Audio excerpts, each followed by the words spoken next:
Boa noite, Rafa. Tudo bem? Bem-vinda. Boa noite, tudo bem? Tudo bem, e Deixa eu você? botar um. Tudo bem também, vou botar um filtro aqui. Ok. Acho que esse aqui vai, não tá muito pesado. Pessoal, tudo bem? Bem-vindos a mais um episódio Direito da Noite. E hoje nós temos a querida Rafaela Rocha. Ela que é uma estudante assídua de Direito e ama consumidor. Uma matéria que alguns Boa alunos gostam, noite. outros mais ou menos. Rafa, bem-vindo ao nosso canal, viu? Muito obrigada, boa noite. Bom, então aquela pergunta de praxe é: por que você escolheu fazer Direito? Eu não fui aquela pessoa que saiu do colégio e quis fazer direito.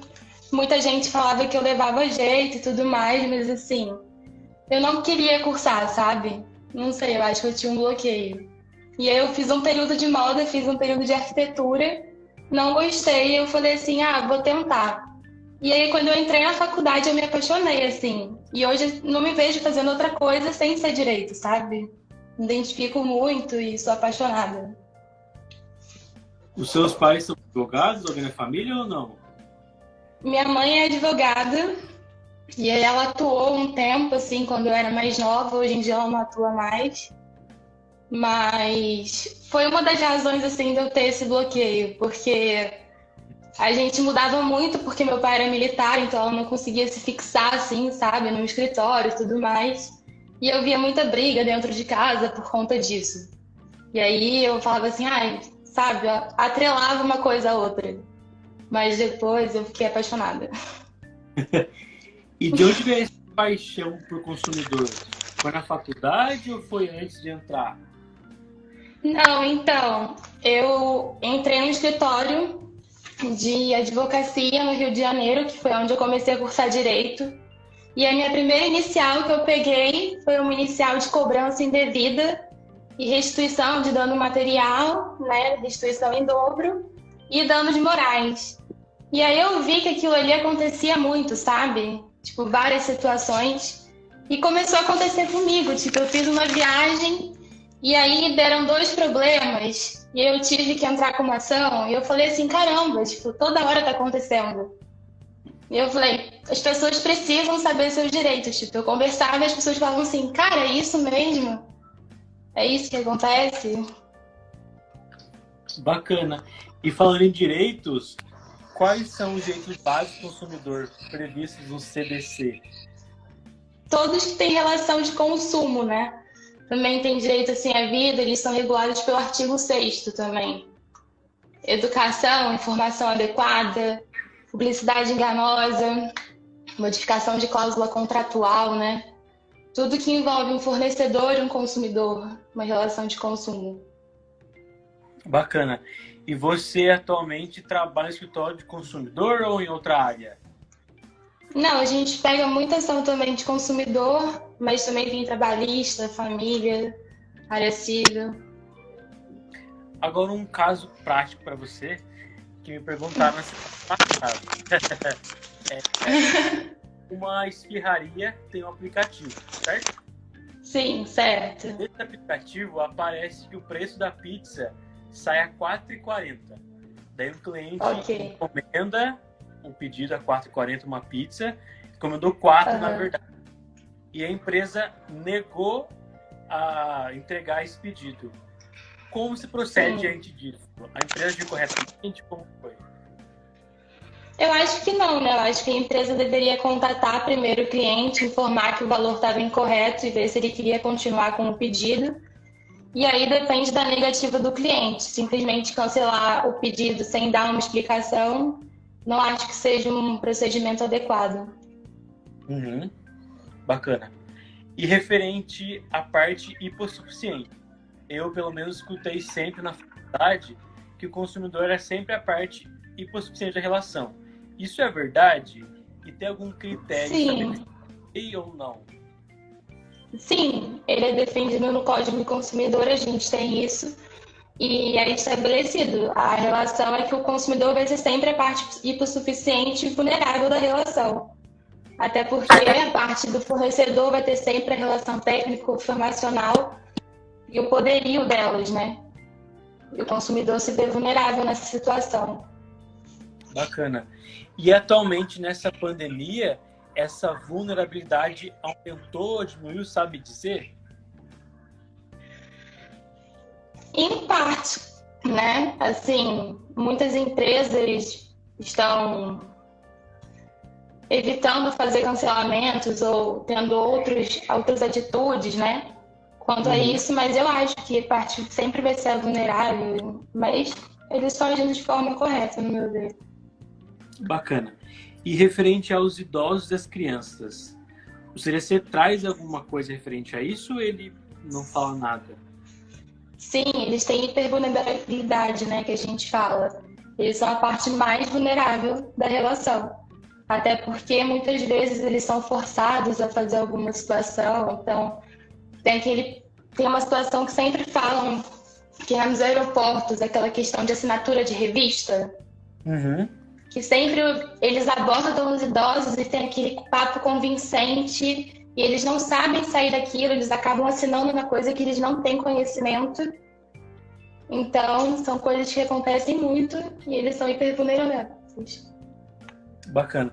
Você mora no Rio de Janeiro ou São Paulo? Não, eu estou morando em Anápolis, Goiás. Ah, longe?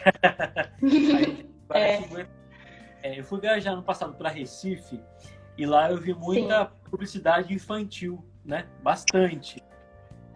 Qual a sua opinião referente a isso? Você é a favor? Você é contra? Ou sem Eu posição? sou contra, né? Eu sou contra estimular o consumo infantil, assim. Criança sempre se vê refém disso e tem a necessidade do consumo delas, então elas precisam ter, normalmente as outras crianças também têm, então se ainda ter publicidade em cima disso, eu acho muito errado. Você está estimulando o consumo desde cedo. E numa sociedade que já tem um estímulo 24 horas, você entra numa rede social, tem consumo, né? A gente é vendido, a gente é um produto. Então, você estimular isso também com criança, tipo, não tem necessidade. E você acha que a gente compra mais quando vê uma criança sendo o autor de propaganda ou é relativo isso?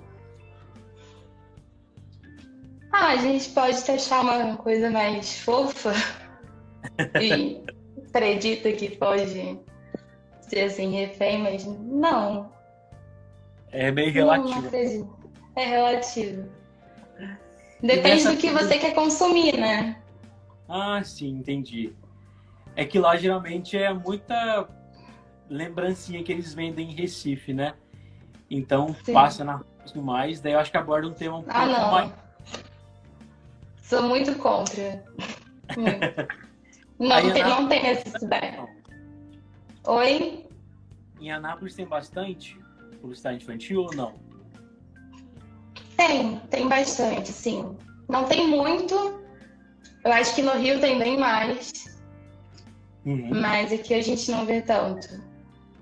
Perfeito. E agora uma coisa mais prática, referente ao consumidor. Você acha que o Procon e o Reclame Aqui realmente funciona na prática ou é uma coisa bem ilusória? Eu acho que é uma medida administrativa que pode ser cabível em alguns casos para ser tomada até antes de você entrar com uma ação social, para você demonstrar boa fé, mas acontece em partes, né? Tem situações que cabe, tem situações que a empresa quer fazer um acordo, quer negociar daquela forma, tem outras que não. Mas acho que é relativo. E agora uma coisa bem mais prática, porque eu, por exemplo, fiz estágio no setor público. E você, como funcionário, deve atuar mais na área do consumidor. Como funciona, por exemplo, eu comprei um produto com defeito. O que eu devo fazer? Eu vou direto no Procon, converso com a empresa. Como funciona essa negociação? Eu acho que primeiro você tem que contatar a empresa. Você tem até 7 dias para devolver o produto. E eles têm até 30 dias para consertar o produto ou trocar por outro. Caso isso não seja feito e você demonstrar que você foi lá, atentou os protocolos, né? E depois, sei lá, foi no Procon. Você pode entrar sim com uma ação judicial caso isso não seja feito. Mas se eles realizarem a Uhum. troca ou se eles realizarem um conserto, acho que não cabe. Perfeito. Então, o Procon seria, no caso, última ratio, mais ou menos. Sim, antes de você entrar com uma ação, sim. Muitas Interessante. vezes as pessoas não procuram o PROCON, né? Já vai direto para o judiciário. Você acha que Depois resolve? de... Eu acho que é porque, assim, tem muita gente que se estressa tanto por telefone, por tentar resolver com a empresa e não dá certo, sabe? Uhum. Então já tá saturado. Então ele procura judicial para resolver de uma forma melhor, mais rápida, Perfeito. talvez. O André perguntou assim para você: a prática adotada pela Apple no lançamento do seu novo iPhone em vender somente aparelho celular sem a bateria e os fones constitui prática abusiva ou não? Ah, eu sou muito contra isso, porque eu acho que você já está comprando um aparelho, você tem que comprar a bateria por fora, o carregador e o fone, assim, já é um produto caro. Mas eles informaram antes para o consumidor que eles estão vendendo sem o carregador e sem o fone, então compra quem quiser. Uhum. Não acho que seja uma prática abusiva, Bacana a resposta. né? O pessoal já quer entrar com processo agora, né? Não, gente, vai processar todo mundo. Ah, eu quero comprar um iPhone, mas tem que vir com a bateria. Não, eles estão informando. O meu novo iPhone vai vir assim. Você quer ou não? Bacana, interessante. Cabe a você, né? E o que seria venda casada? A venda casada é quando você impõe a aquisição de um produto com outro. Então, por Uhum. exemplo, você vai ter que comprar um carro, mas você só compra o carro se você comprar um seguro junto da empresa. Ou Perfeito. então aquele consumo mínimo, né, em festa e tudo mais. Também configura. Brinquedos de fast food, né? Uhum. Quando você condiciona a compra de um produto e não pode comprar por fora. Também Bacana. condiciona. E agora uma pergunta que eu acho que todo mundo está assistindo em casa quer saber. Aquele ato, né, o fato que o Celso Russomano pratica, é uma coisa legal? Por exemplo, vou no mercado, pego o caixinha de fósforo e falo, quero somente 10. Ou papel higiênico. Isso é legal? Posso fazer ou não? Ah, eu acho que é desnecessário, né? Assim, são produtos que estão ali daquela forma. E você quer comprar só um, não tá vendendo assim, sabe?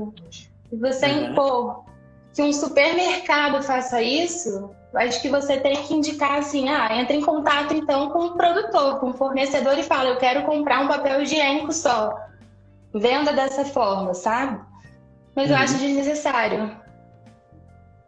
Não é uma É, venda casada, no meu ver. faz sentido, bacana. E nesses casos, quando tem algum problema de consumidor, eu devo acionar o PROCON e não a Polícia Militar, né? Porque o pessoal pensava, ligar para PM, resolve alguma coisa ou não? Não, liga pro Procon. Você vai ligar pra PM pra quê? É, só para causar um tumulto, né? Só pra causar uma situação. Eu acho muito desnecessário. É, é que o pessoal vê e quer fazer no mercado, né? Daí fica meio constrangedor a situação. É, até porque não é o supermercado que é o culpado, né? Se for uma situação assim. Você tá comprando produtos no supermercado. Certo. E você não tem como impor o mercado que venda tal produto por fora. Como que ele vai cobrar aquilo, sabe? Uhum. E Eu acho você, que. oh, desculpa, Não, pode falar. na sua vida de estágio, algum caso chamou mais atenção? Pode ser fora da área de consumidor também. Caso que chama atenção. Eu tive vários. Deixa eu ver. Nossa. Eu falo assim, ó, eu, por exemplo, eu caí num golpe do Mercado Livre. Um caso que chama atenção. Eu, uma pessoa assim, que sabe tudo sobre a internet, caiu no golpe do Mercado Livre, teve que entrar com processo. Uma Nossa. coisa assim, Você pode uma vez contar eu mais? aqui Qual é a assunto de posso. outro? Eu fui fazer uma venda no Mercado Livre de um computador e aí era um MacBook. Eu vou até contar nos meus stories depois, mas eu fui comprar um Mac, fui vender meu MacBook, não sei o quê. Anunciei no Mercado Livre, depois de uns 15, 20 minutos eu recebi um e-mail. Login no Uhum. Mercado Livre falando assim, você vendeu. Falei assim, nossa, vendi, não sei o quê. Quando eu entrei na plataforma, minha plataforma estava suspensa, sabe? Então eu falei, pode ter dado um erro, mas tinha aparecido assim, Mercado Livre, não sei o quê, como se eu tivesse realizado a venda mesmo. Peguei, enviei para o destino, ele tinha pago aquele Sedex mais caro, estava aparecendo, indiquei. Quando eu mandei aquele Sedex 10, apareceu no dia seguinte, apareceu uma mensagem assim, sua conta foi restaurada por um dia. E não tinha venda nenhuma. E aí eu liguei desesperada nos Correios, não tinham entregue ainda. E eu falei assim, você pode suspender a entrega? E eles falaram assim, não, não posso. Eu falei, não, por favor, suspende. Aí eles falaram, não, então tá. Liguei no Mercado Livre, eles falaram assim, a gente não sabe de nada. Depois de 2 dias, eles suspenderam meu Mercado Livre de novo, tipo, minha conta. E eu não tinha mais acesso a nada. Os Correios não suspenderam a entrega. E eu nunca mais soube do meu computador. Nossa.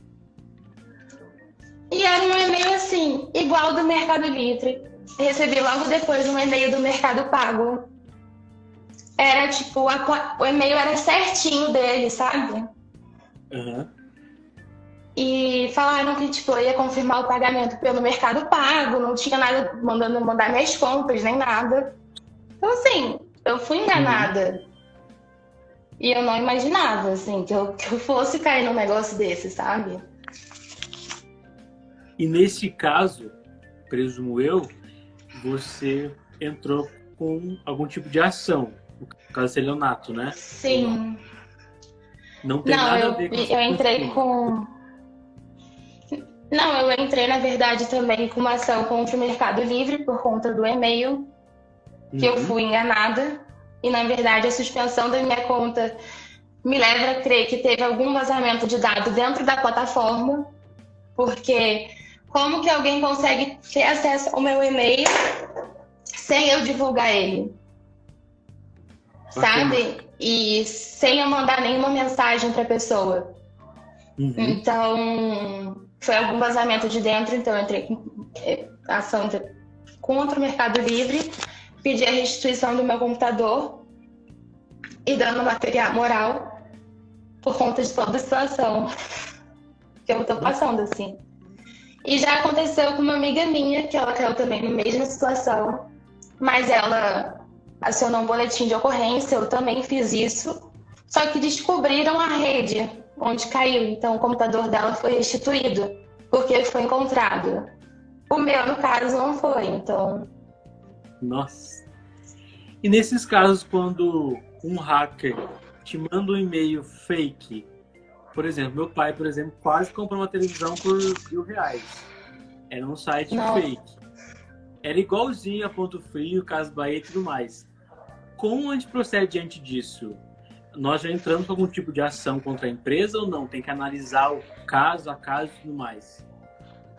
eu acho que tem que analisar caso a caso, porque, por exemplo, normalmente esses sites como Casas Bahia, Ponto Frio, tem aquele cadeadinho de site seguro, quando vai Uhum. verificar a compra. Então, eles têm plataformas de segurança, né? E se você cai num e-mail fake, ele não vai ter esse cadeadinho de confirmação. Então, acho que é caso a caso.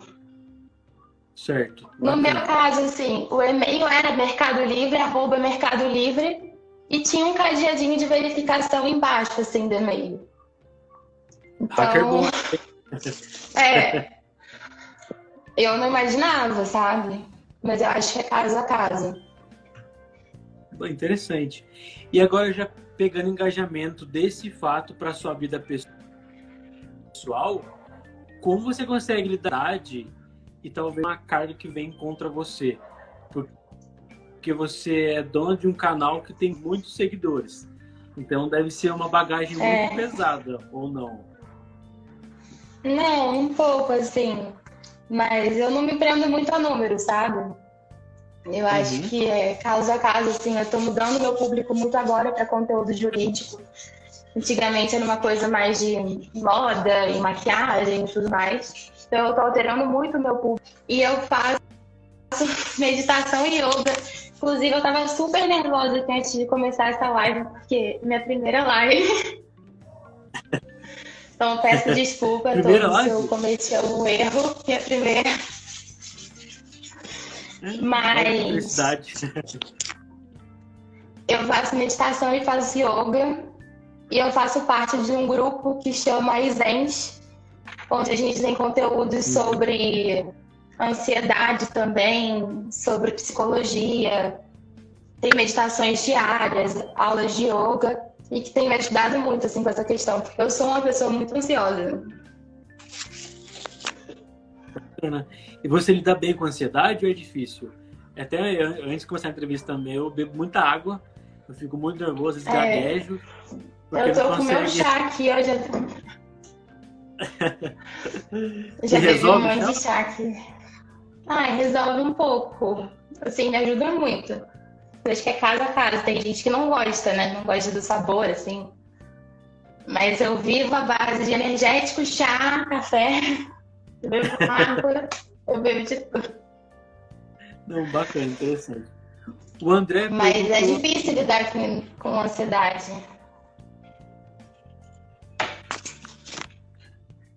Não, eu falei que é difícil lidar com ansiedade, assim, né? Eu acho que é caso a caso. A faculdade também... Depende do que é melhor para você. E a faculdade aumenta, eu acho, um pouco essa ansiedade, barra um pouco de estresse, né?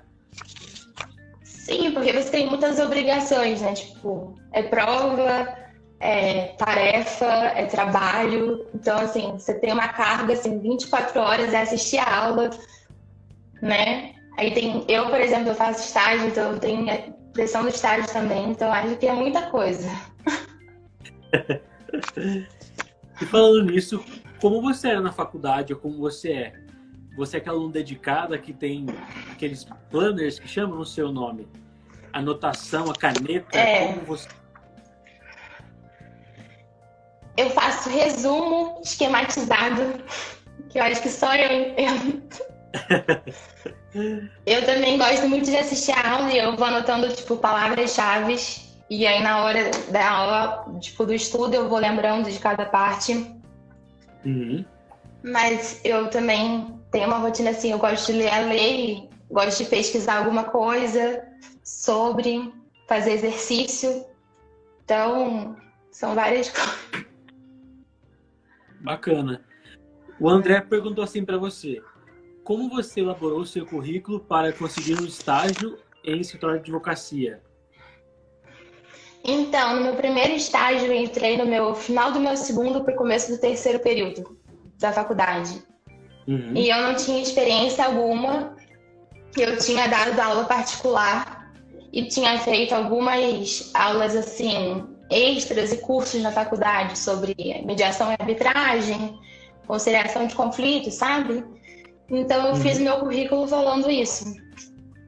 Coloquei meu período na faculdade, coloquei todas as aulas que eu tinha assistido extra, né? Aulas extracurriculares e cursos que eu tinha feito, e falei que eu tinha dado aula particular.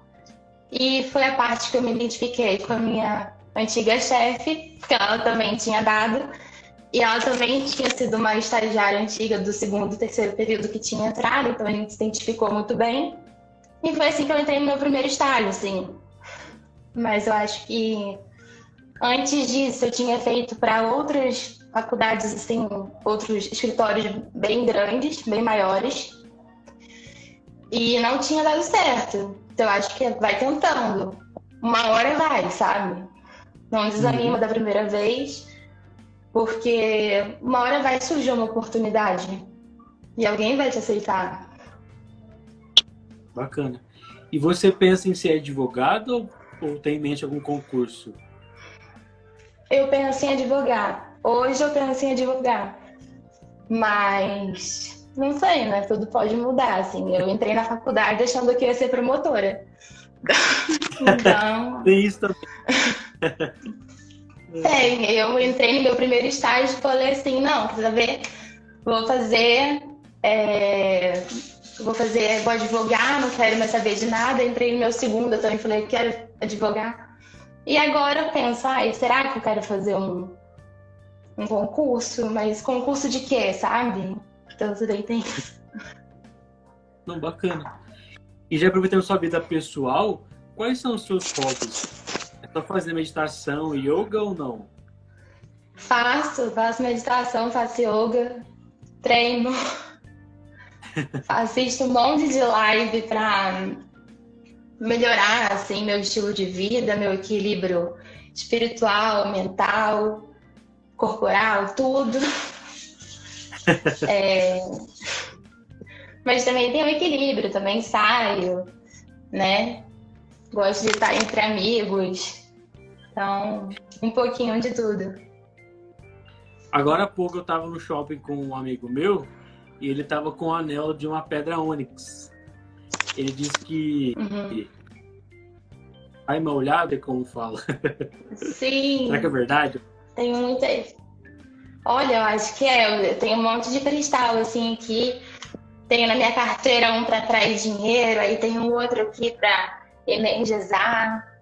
Eu acredito em cristal, acredito em incenso, acredito em aromaterapia. Eu durmo com essência de lavanda, sabe, no meu travesseiro. Para ter um sono melhor. Acredito muito nisso. E toda essa energia você capta da yoga, meditação? Ou um pouco de cada? Um pouco de cada, eu acho assim.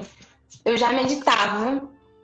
Em junho eu fiz assim um mapa astral, porque eu acredito também muito nessas coisas. E aí deu que eu precisava meditar, que eu precisava fazer terapia e tudo mais, assim, pra mim me acalmar, porque eu sou muito agitada. E aí eu cheguei e aí comecei a meditar. E aí eu entrei na Zens e comecei a fazer aula de yoga, assim, sem compromisso, sabe? Eu falei, vou fazer, vamos ver como é que é. E aí eu fiquei apaixonada.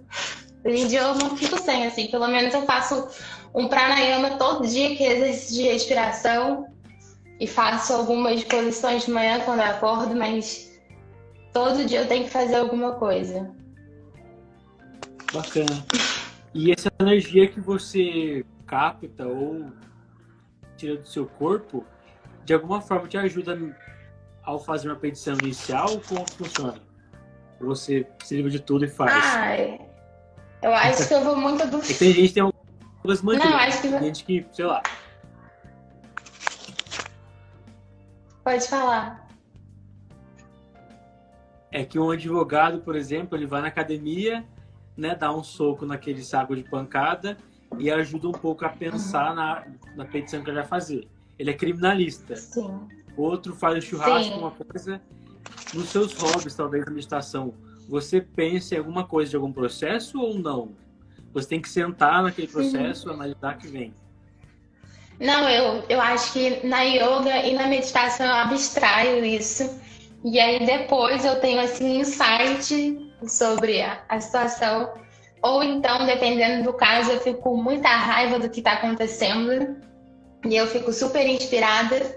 Também tem um olhinho que eu uso sempre para trazer concentração, que eu uso também. Mas quando eu treino, eu também penso muito sobre o processo. Sobre o que eu tenho que fazer, minhas metas, objetivo e tudo mais. Bacana.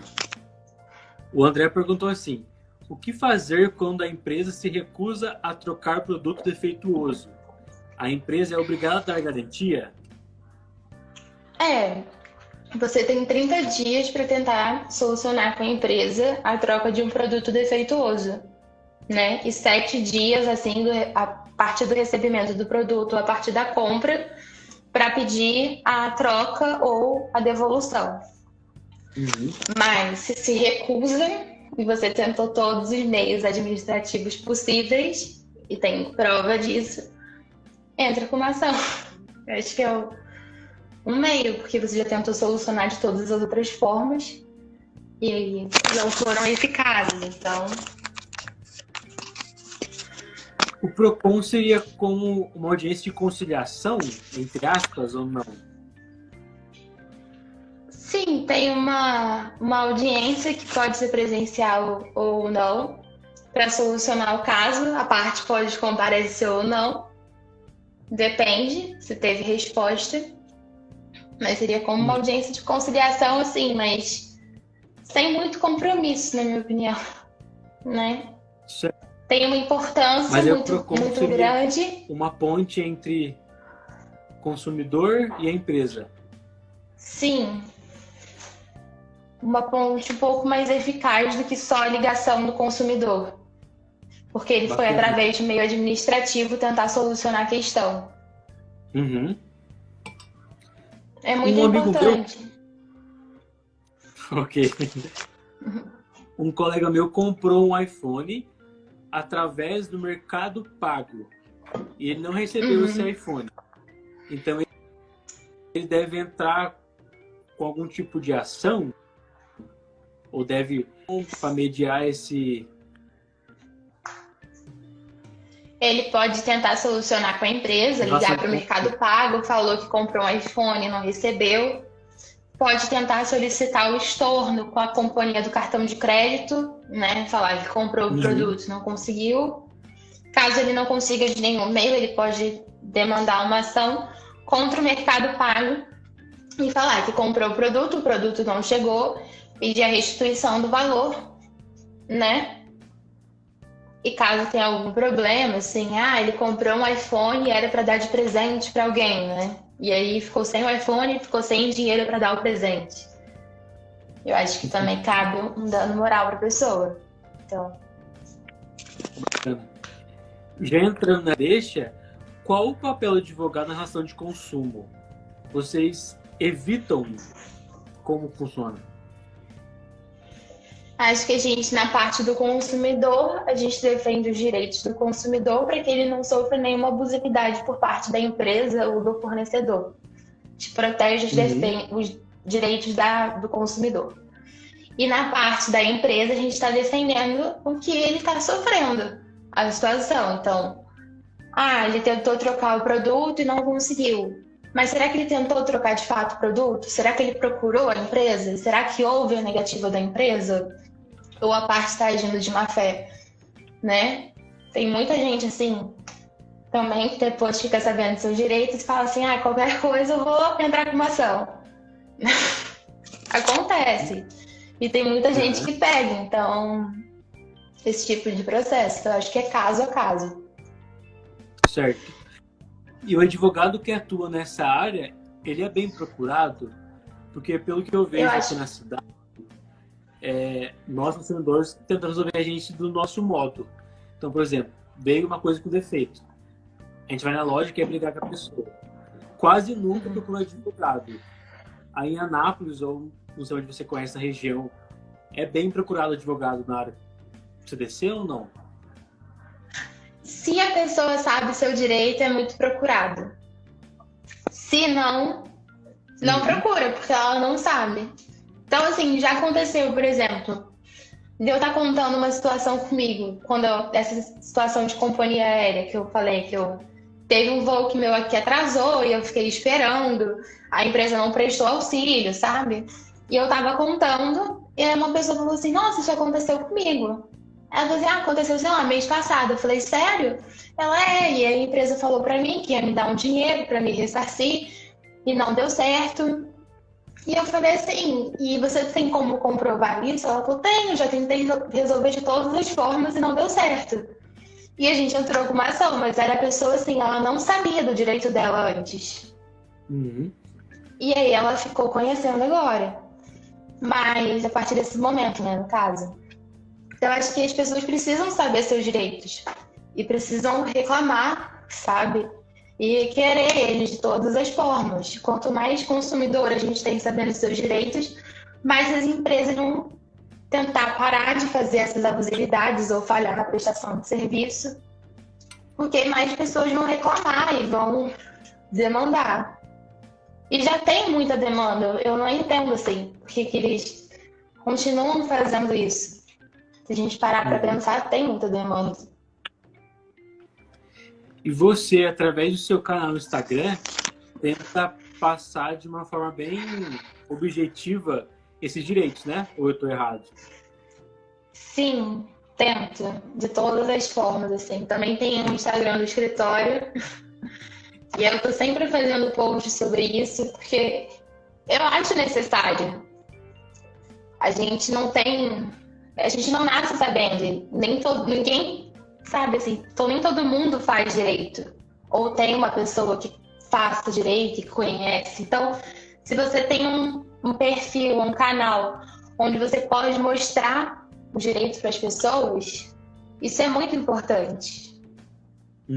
Porque toma conhecimento e elas vão saber o que fazer com isso, como requerer os direitos dela, como proceder, né?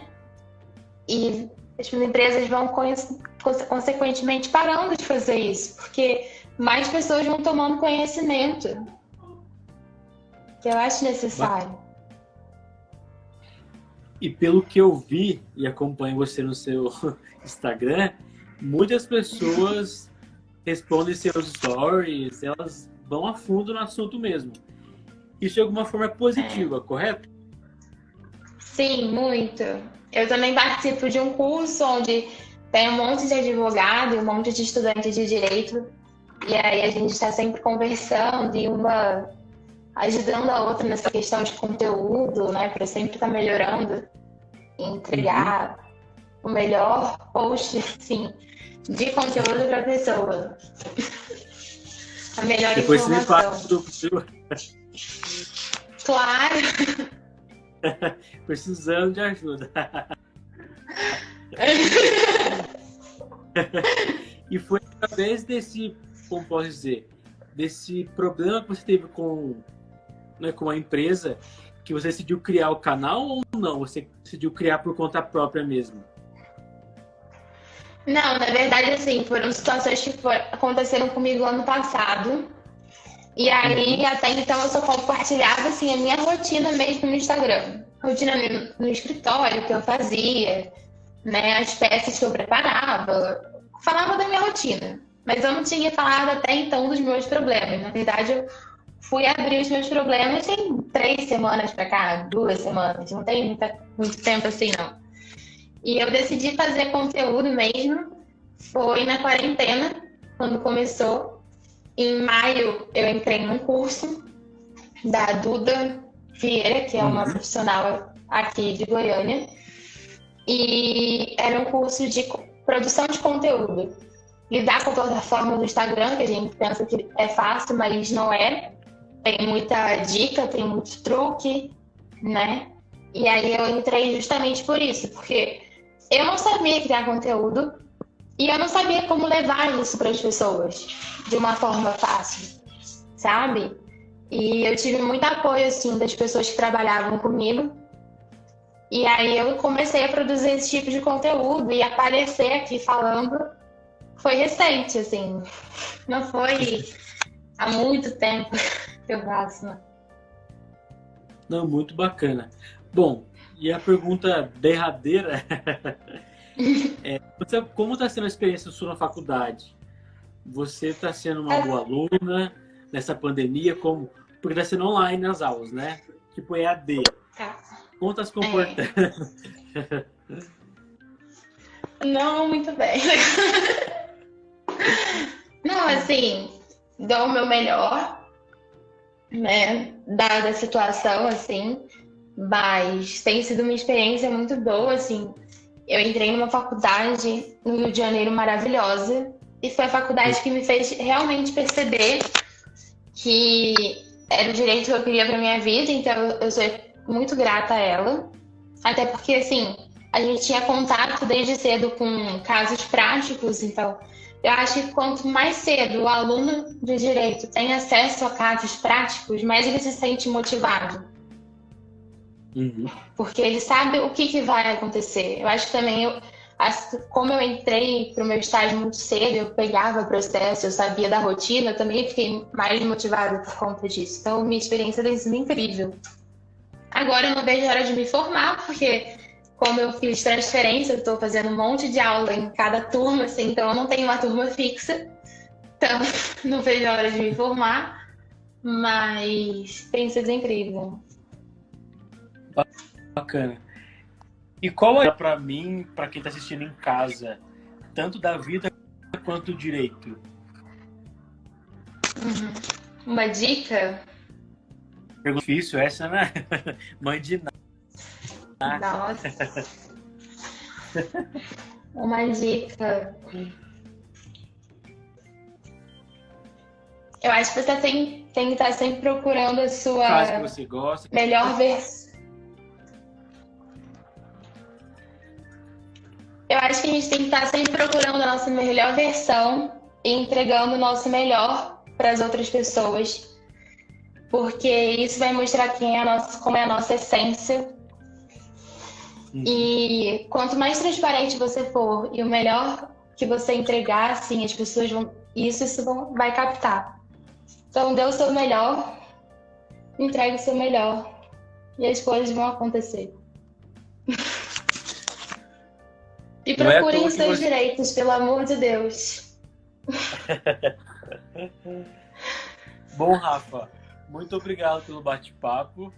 Tenha um bom sábado. Eu que agradeço. Muito sucesso na sua vida de advogada ou promotora. E sabe que eu vou te seguir, Muito obrigada.